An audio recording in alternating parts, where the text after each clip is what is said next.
বাস্তু শুভ ও অশুভ লক্ষণ চতুর্থ অধ্যায়। নমস্কার বন্ধুগণ, আশা করি ঈশ্বরের কৃপায় আপনারা সবাই ভালোই আছেন। আমি রামপ্রসাদ ব্যানার্জি কলকাতা থেকে বলছি। আজ আমি বাস্তুশাস্ত্র অনুযায়ী প্যাঁচা সম্পর্কিত কিছু শুভ ও অশুভ লক্ষণ নিয়ে আলোচনা করব। অনেকে ভাবেন প্যাঁচার মূর্তি ঘরে বা অফিসে রাখলে তা অশুভ, কিন্তু এটা ঠিক নয়। জ্যোতিষশাস্ত্রে অনুসারে ঘরে প্যাঁচার মূর্তি রাখলে সৌভাগ্যসহ শান্তির বৃদ্ধি হয়ে থাকে। বাড়ি থেকে বেরোনোর সময় যদি প্যাঁচা দেখা যায় তবে তা শুভ ও অশুভ উভয়ই হতে পারে, যা সময় এবং পরিস্থিতির উপর নির্ভর করে।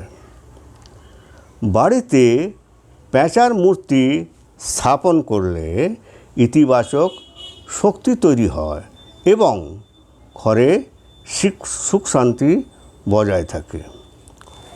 উত্তর পশ্চিম দিকে প্যাঁচার মূর্তি রাখলে তা আরও বেশি শুভ বলে মনে করা হয়। বাড়িতে যদি কোনো প্যাঁচা উড়ে আসে তবে তা অশুভ মনে করা হয়। এতে বিপদসহ খারাপ ঘটনার সংকেত দেয়। তবে প্যাঁচা যদি বাড়ির প্রধান দরজার দিকে মুখ করে প্রবেশ করে তবে তা শুভ বলে মনে করা হয়। পূর্ব দিকে প্যাঁচা দেখা গেলে তা শুভ লক্ষণ।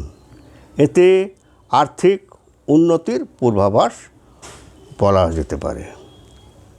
প্যাঁচার কান্না বা বাড়িতে উড়ে আসা অশুভ লক্ষণ। এতে অশান্তির সৃষ্টি হয়ে থাকে। বাড়ির ছাদে বা কোনো মানুষের মাথায় যদি প্যাঁচা এসে বসে তাহলে এটি অতি অশুভ লক্ষণ। এতে ধ্বংসের ইঙ্গিত দেয়। প্যাঁচাদের বৃহত্তম প্রজাতির মধ্যে একটি মাত্র প্যাঁচা, যার প্রধানত সাদা পালক। ডাকের ভিন্নতা অনুযায়ী বাংলায় বিভিন্ন প্যাঁচার বিভিন্ন নামকরণ হয়েছে, যেমন হুতুম প্যাঁচা, ভুতুম প্যাঁচা, লক্ষ্মী প্যাঁচা ইত্যাদি।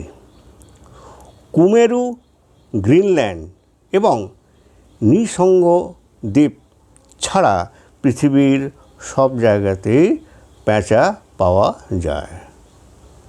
বাংলাদেশে 17টি প্রজাতির প্যাঁচা পাওয়া যায়। তুষারময় প্যাঁচা, যা পোলার প্যাঁচা, সাদা প্যাঁচা এবং আর্কটিক প্যাঁচা নামেও পরিচিত।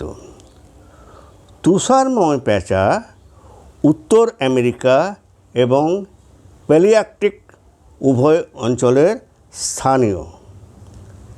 হিন্দু ধর্মে প্যাঁচাকে দেবী লক্ষ্মীর বাহন হিসাবে বিবেচনা করা হয়, যা ধন সম্পদের প্রতীক বলেও গণ্য করা হয়।